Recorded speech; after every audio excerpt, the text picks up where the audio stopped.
When you need to build up your team to handle the growing chaos at work, use Indeed Sponsored Jobs. It gives your job post the boost it needs to be seen and helps reach people with the right skills, certifications, and more. Spend less time searching and more time actually interviewing candidates who check all your boxes. Listeners of this show will get a $75 sponsored job credit at Indeed.com/podcast. That's Indeed.com/podcast. Terms and conditions apply. Need a hiring hero? This is a job for Indeed Sponsored Jobs. Existe una promesa que sostiene la fe de miles de millones de personas a lo largo de 20 siglos, un evento que marca no solo el final de la historia humana como la conocemos, sino el comienzo de una eternidad redefinida.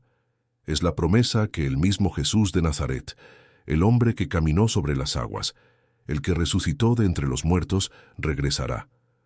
Pero la pregunta, envuelta en misterio y profecía, no es si volverá, sino ¿cómo? ¿Será un susurro invisible en el corazón de los justos? ¿Será una revelación gradual a la conciencia colectiva? O como dicen las Escrituras, ¿será el evento más estruendoso, visible y literal que jamás haya presenciado la creación? Prepárense para sumergirse en las profundidades de la profecía bíblica, porque hoy desentrañaremos el pergamino de los últimos días para entender con precisión la mecánica celestial de la segunda venida. ¿Cómo volverá Cristo? Para comprender la magnitud de su regreso, debemos primero situarnos en el tiempo inmediatamente anterior. Los profetas describieron un mundo que, aunque avanzado tecnológicamente y globalmente interconectado, estaría espiritualmente seco y moralmente fracturado. Un tiempo donde la maldad se multiplicaría y el amor de muchos se enfriaría. Imaginen nuestro propio tiempo, quizás. Las personas absortas en sus rutinas diarias, comprando y vendiendo, construyendo y plantando, justo como sucedió en los días de Noé antes del diluvio. La incredulidad sería la norma, no la excepción. Los escépticos se burlarían preguntando, ¿dónde está la promesa de su advenimiento? Porque desde que los padres durmieron, todas las cosas permanecen así como desde el principio de la creación. Pero incluso mientras el mundo niega la posibilidad, los signos se acumulan parpadeando como luces de advertencia sobre la tela oscura de la noche. Guerras que parecen no tener fin, desastres naturales de una ferocidad nunca antes vista, pestilencias que viajan a la velocidad de la luz, y la creciente opresión de un poder global que exige lealtad absoluta. Es en este punto de máxima tensión, cuando la humanidad está al borde de su propia destrucción, que el cielo se abre. Consideremos a Elías, un anciano rabino ficticio que vive en la antigua Jerusalén, su mirada gastada por 80 años de estudio y oración. Él no tiene televisión ni internet, pero posee algo mucho más poderoso, la sabiduría de los textos sellados. Durante décadas ha escuchado las palabras burlonas de sus vecinos, las promesas vacías de los líderes y la creciente desesperación de su pueblo, atrapado bajo un régimen mundial que es coercitivo y sin alma. Elías sabe que el tiempo del hombre está terminando. Una noche, mientras escudriña el libro de Zacarías bajo la tenue luz de una lámpara de aceite, una convulsión sacude la tierra, no como un terremoto geológico, sino como un estremecimiento cósmico. Las estrellas, que Elías conoce tan bien, parecen temblar. El aire mismo se vuelve denso, cargado de una energía sobrenatural que detiene el aliento en el pecho de todo ser viviente. Él no necesita un oráculo o una señal en el cielo. Él siente la inminencia en la médula de sus huesos. Al mismo tiempo, a miles de kilómetros de distancia, en las opulentas oficinas centrales del gobierno mundial, el líder conocido simplemente como el Príncipe de Paz Global, un hombre de impresionante carisma y poder hipnótico que ha logrado unificar a las naciones bajo su mandato, está celebrando su victoria final. Ha sofocado el último reducto de resistencia religiosa y se regodea en la aparente eternidad de su dominio. Él se ha proclamado la deidad final, el salvador de la humanidad que ha trascendido la necesidad de viejas supersticiones. En medio de un brindis, justo cuando levanta su copa de cristal tallado, la luz del sol, que hasta ese momento había sido brillante y fuerte, es repentinamente eclipsada, no por una nube, sino por algo mucho más vasto y brillante. La copa cae de sus manos, haciéndose añicos contra el mármol, un sonido que nadie escucha, porque otro sonido ha eclipsado todos los ruidos terrestres. El método del regreso es la clave de todo. Las Escrituras son enfáticas en su literalidad.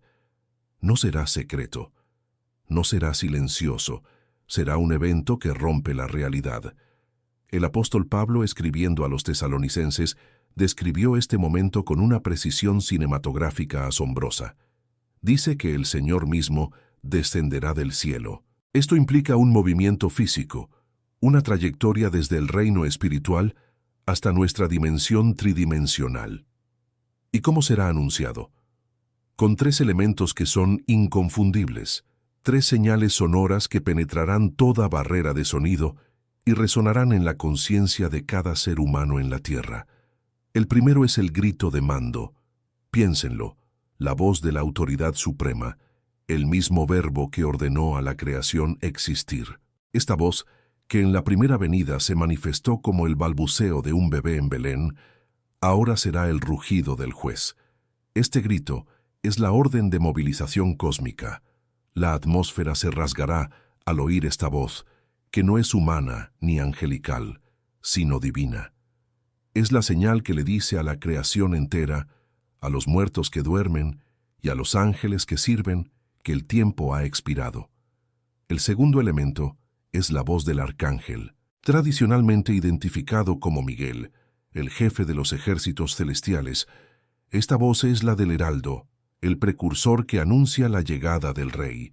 Si el grito de mando es la orden, la voz del arcángel es la declaración pública, la fanfarria militar que precede al general victorioso.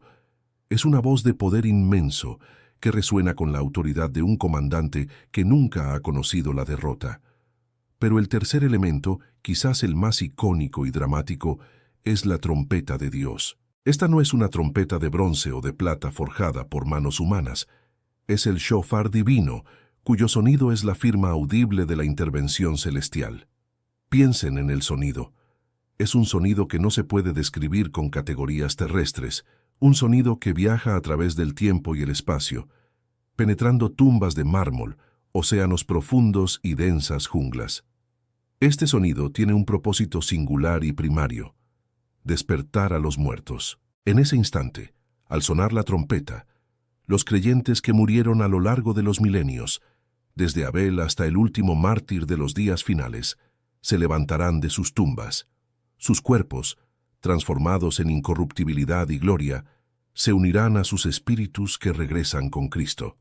Este es el momento cero, el punto de inflexión. Elías, el anciano rabino, que estaba temblando junto a su lámpara, siente la tierra vibrar con el sonido de la trompeta. Sus oídos viejos captan la nota, una frecuencia tan alta y pura que duele maravillosamente. Él sabe lo que significa. No hay dudas, no hay ambigüedad. Mientras la gente en las calles de Jerusalén grita de terror y confusión, Elías simplemente cae de rodillas, con lágrimas de alegría cayendo sobre el pergamino abierto. Pero la visión que se despliega ante él es tan poderosa que casi lo consume. La venida de Cristo será literal, visible y física. Mateo 24, verso 30, es inquebrantable. Entonces aparecerá la señal del Hijo del Hombre en el cielo, y entonces lamentarán todas las tribus de la tierra, y verán al Hijo del Hombre viniendo sobre las nubes del cielo, con poder y gran gloria. Imaginemos la escena. El cielo, que conocemos como un dosel azul o un lienzo nocturno, se parte. No se abre simplemente. Se enrolla como un pergamino que se retira, revelando lo que yace detrás de nuestro velo dimensional. Y en ese espacio revelado, Él aparece, no como el humilde carpintero envuelto en harapos, sino en su forma post-resurrección, glorificada, irradiando una luz que supera 1000 soles. Apocalipsis 1 describe sus ojos como llama de fuego y su rostro como el sol cuando resplandece en su fuerza máxima. Su vestimenta no es de lino tosco, sino un manto teñido de su propia sangre sacrificial, un símbolo de su victoria definitiva sobre el pecado y la muerte. Sobre su muslo está escrito un nombre: Rey de Reyes y Señor de Señores. Y Él no viene solo. La profecía nos dice que viene con sus santos y sus ángeles. Es un ejército. Piensen en las legiones romanas o en las fuerzas militares modernas multiplicadas por un factor infinito. Millones y millones de seres celestiales, vestidos de lino fino, limpio y blanco, cabalgando sobre caballos blancos como la nieve. Cada ángel irradia poder y majestad. Esta no es una entrada pacífica, es el regreso del soberano para reclamar su trono y ejecutar juicio. El impacto sobre la tierra será instantáneo y devastador para aquellos que se han opuesto a él. El dictador global, que segundos antes se sentía invencible en su búnker de titanio, se encuentra de repente expuesto. La luz penetra todo, no solo la materia, sino el alma. Ya no hay escondite.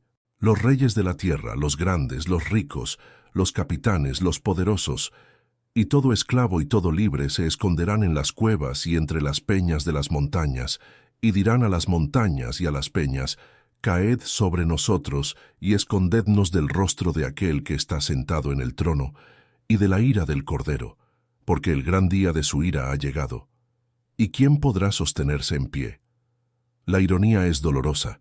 Buscarán refugio en la creación de la ira del Creador. El regreso tiene un doble propósito que debe ejecutarse simultáneamente: el levantamiento de los fieles y el juicio de los impíos. Para los creyentes que están vivos en ese momento, el cambio será instantáneo, en un abrir y cerrar de ojos. Elías, el anciano, siente cómo la vejez y la enfermedad se desprenden de él como una cáscara seca. Su cuerpo se transforma, la corrupción se viste de incorrupción, la mortalidad de inmortalidad. Él y todos los demás creyentes vivos son instantáneamente glorificados. Ya no están sujetos a las leyes de la física terrestre en el mismo sentido. Se elevan en el aire, encontrándose con Cristo en las nubes. Este encuentro, a menudo llamado el rapto, es inseparable de la segunda venida misma, siendo la primera fase de su aparición pública.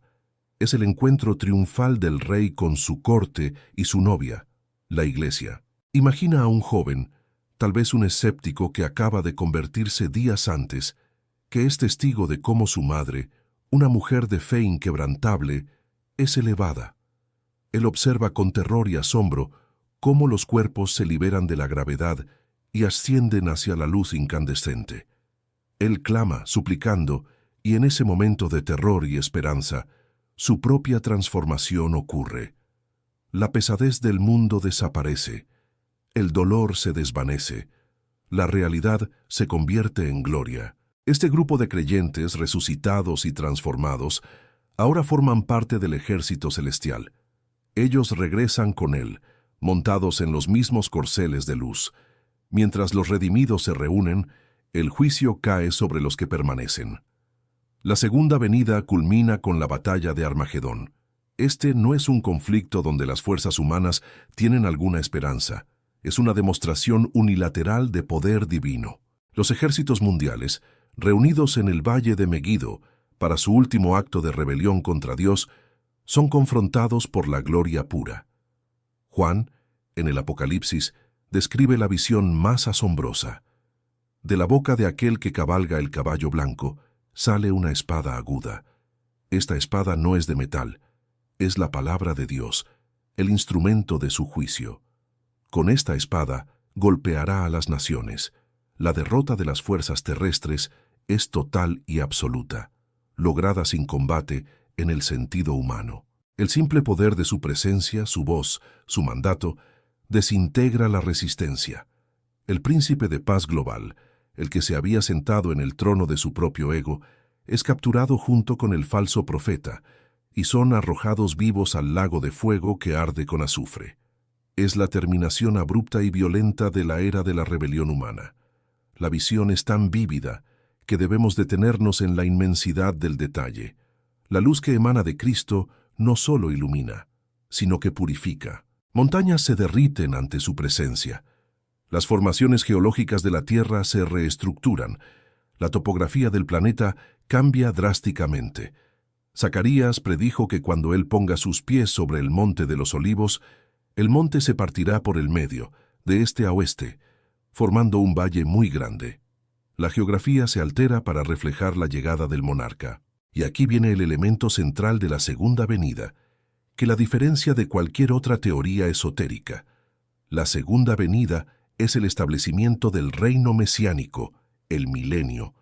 Inmediatamente después de la derrota de los enemigos y la purificación de la tierra, el propósito de Cristo es reinar. La profecía dice que Él atará a Satanás por 1000 años y lo encerrará en el abismo, sellándolo para que ya no engañe más a las naciones.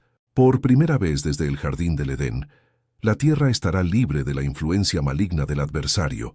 Elías, ahora un hombre glorificado, y todos los santos transformados, descienden con Cristo y reinan con Él. El gobierno de Cristo será absoluto, justo y global. La ley saldrá de Sión. No habrá más política corrupta, no habrá más tiranía, no habrá más opresión. Imaginen un mundo donde cada decisión gubernamental está imbuida de justicia perfecta y amor incondicional. Durante este periodo de 1000 años, las personas que sobrevivieron a los juicios finales y que no fueron glorificadas, es decir, aquellos que no eran creyentes transformados, sino personas que fueron encontradas justas al momento del juicio de las naciones, el juicio de las ovejas y los cabritos, continuarán viviendo en cuerpos naturales, pero bajo condiciones paradisíacas. Las consecuencias de la segunda venida en la vida terrestre son asombrosas. Primero, la paz universal.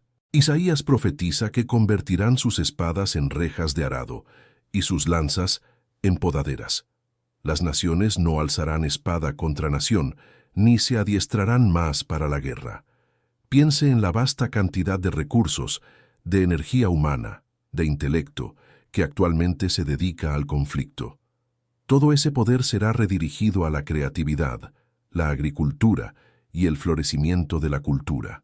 Segundo, la restauración ecológica. El desierto se alegrará y florecerá como la rosa. La creación misma, que ha estado gimiendo bajo la maldición del pecado, será parcialmente liberada. Se describe una longevidad y una salud sin precedentes. Los niños jugarán cerca del nido de la cobra, y el león comerá paja como el buey. Se revierte la enemistad predatoria que ha definido el reino animal desde la caída. Los cuerpos naturales de los sobrevivientes tendrán una longevidad que se acercará a la de Adán y Matusalén. Morir a la edad de 100 años será considerado morir joven. Tercero, la presencia física de Cristo. Él reinará desde Jerusalén. La ciudad, el epicentro de la profecía, se convertirá en la capital del mundo. El templo será reconstruido y la gloria de Dios residirá allí de manera manifiesta. Las naciones subirán año tras año a adorar al Rey, el Señor de los ejércitos, y a celebrar la fiesta de los tabernáculos. La relación entre Dios y la humanidad se restaura a un nivel de cercanía sin paralelo desde el Edén. La enseñanza de la palabra será universal. Struggling with weight loss? Prolon's 5-day fasting mimicking diet is a clinically developed nutrition program designed to promote fat loss while protecting lean body mass. Developed at USC's Longevity Institute, it assists the body in entering a fasting-like state that helps reset metabolism and target visceral fat. In just 5 days, Prolon offers a science-backed approach to weight loss without extreme restriction or guesswork.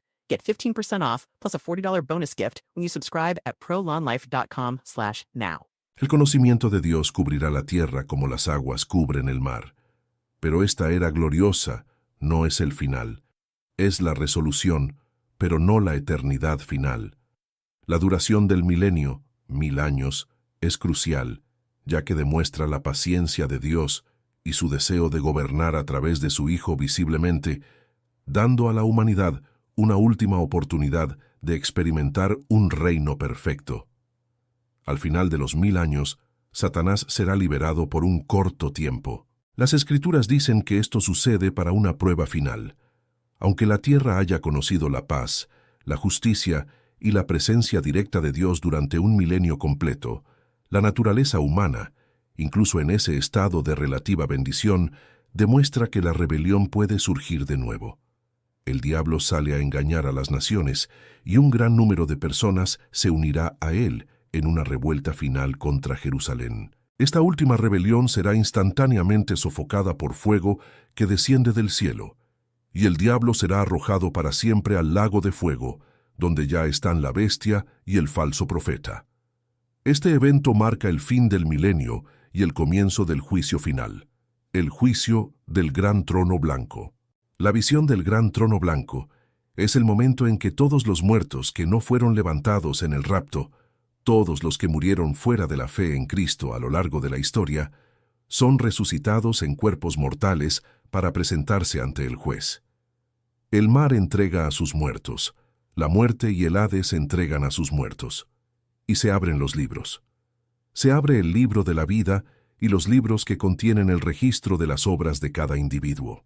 Es un juicio de las obras, porque ellos no están en el libro de la vida. La justicia de Cristo es absoluta. No hay apelación. Todo lo que estuvo oculto será revelado. Aquellos que no se encuentren inscritos en el libro de la vida son lanzados al lago de fuego. Esta es la segunda muerte, la separación eterna de Dios. Con la finalización de todos los juicios y la eliminación definitiva de todo mal, la tierra y el cielo actuales son destruidos. Pedro nos dice que los cielos pasarán con grande estruendo, y los elementos ardiendo serán deshechos, y la tierra y las obras que en ella hay serán quemadas. Es una purificación cataclísmica, y de esta purificación surge la creación eterna, los cielos nuevos y la tierra nueva. Aquí es donde la profecía de la segunda venida alcanza su clímax eterno. Juan ve la santa ciudad, la nueva Jerusalén, descender del cielo. Esta ciudad no es un lugar espiritual abstracto. Es una metrópolis física, tangible, de proporciones cósmicas, con muros de jaspe y calles de oro transparente. Y lo más asombroso, la morada de Dios estará con los hombres, y Él morará con ellos. Y ellos serán su pueblo, y Dios mismo estará con ellos como su Dios. La segunda venida no fue solo un evento de aparición, fue el proceso necesario para reintroducir la presencia de Dios en la esfera humana de manera permanente y sin velos. En la nueva tierra no hay templo, porque el Señor Dios Todopoderoso y el Cordero son el templo de ella. No hay necesidad de sol ni de luna que alumbren en ella, porque la gloria de Dios la ilumina, y el Cordero es su lumbrera. La eternidad es un estado de vida en cuerpos glorificados, sin dolor, sin lágrimas, sin muerte. Es la consumación de todas las promesas hechas desde el Génesis. Ahora volvamos a la pregunta crucial para nuestra retención y entendimiento. ¿Por qué este método de regreso? ¿Por qué la espectacularidad, el ruido, la literalidad física de su descenso en las nubes? La respuesta reside en la soberanía, la visibilidad y la justicia. Primero, la soberanía. Cristo no regresa como un profeta más. Él regresa como el Rey. Su primera venida fue en humildad, para cumplir la profecía del siervo sufriente. Su segunda venida es en majestad, para cumplir la profecía del león de la tribu de Judá. Debe ser visible para todo el universo que su derecho a reinar es incuestionable. La exhibición de poder es necesaria para desmantelar todos los reinos y filosofías que se han opuesto a él durante la historia. Segundo, la visibilidad. La profecía insiste en que todo ojo le verá. Esto es crucial en un mundo de noticias falsas y escepticismo. Su regreso no puede ser un evento que requiera interpretación o fe ciega. Será un hecho histórico, documentado no por cámaras humanas que fallarán ante su gloria, sino por la realidad misma. El propósito de esta visibilidad global es la rendición de cuentas.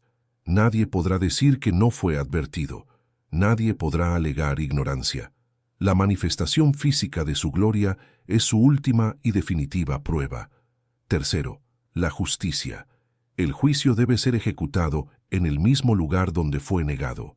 Cristo fue juzgado injustamente y crucificado en la tierra. Es justo que regrese a la tierra, en la misma ciudad de Jerusalén, para juzgar a sus enemigos y establecer su reino de justicia. Su regreso físico, tocando el Monte de los Olivos, es la reivindicación geográfica y moral de su mesianidad. En resumen, la segunda venida no es un evento espiritual interno, es el evento literal, cósmico y físico que resucita a los muertos, transforma a los vivos, destruye a los ejércitos rebeldes, encadena a Satanás y establece el reino milenial de Cristo en la tierra. Es la transición violenta, pero necesaria, de la era de la gracia a la era de la gloria. Para aquellos de nosotros que esperamos, la promesa de su regreso es nuestro ancla, pero la forma en que regresará, con el grito, la trompeta, la gloria y el ejército celestial, nos obliga a vivir de una manera específica. Nos llama a la vigilancia constante, a la santidad sin la cual nadie verá al Señor, y a la evangelización urgente.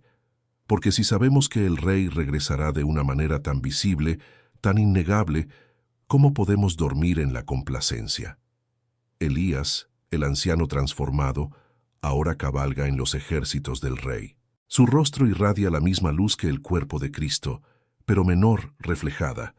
Él ve el valle de Armagedón, ahora silenciado, y la ciudad de Jerusalén que se reconstruye en gloria bajo la autoridad directa del Cordero. Él entiende que todos sus años de espera, de burla soportada, de estudio nocturno, valieron la pena por este instante de vindicación. La profecía no era metáfora, no era alegoría, era un plan de ingeniería divina detallada. La pregunta ya no es cómo, sino cuándo. Y la respuesta de las Escrituras siempre ha sido la misma. Velad, pues, porque no sabéis ni el día ni la hora en que el Hijo del Hombre ha de venir. Pero sí sabemos cómo. Vendrá como el relámpago que sale del oriente y se muestra hasta el occidente. Vendrá con la gloria del Padre y con sus ángeles. Vendrá a reclamar lo que es suyo. Esta verdad es el motor de la esperanza más poderosa que la humanidad ha conocido. Nos da perspectiva frente a la fugacidad de la vida actual. Nos enseña que la tiranía y la maldad tienen una fecha de caducidad cósmica. Y lo más importante, nos asegura que el sacrificio de un carpintero galileo no fue un acto final de derrota, sino la condición previa para un triunfo absoluto, universal y eterno. Si usted ha llegado hasta este punto, es porque esta promesa resuena en su espíritu. Le pido que reflexione profundamente sobre la literalidad de estos eventos. No es una historia de ciencia ficción. Es el guión profético escrito por el Creador del universo. La gloria que vendrá superará cualquier fantasía que la mente humana pueda concebir. La segunda venida no es solo un fin, es la inauguración de una realidad donde la justicia y la paz reinarán sin oposición por siempre. Prepárese, porque el Rey viene y su recompensa está con él. Comparta este mensaje con aquellos que necesitan la esperanza de su inminente regreso. Que el conocimiento de cómo volverá Cristo motive su vida hoy y mañana.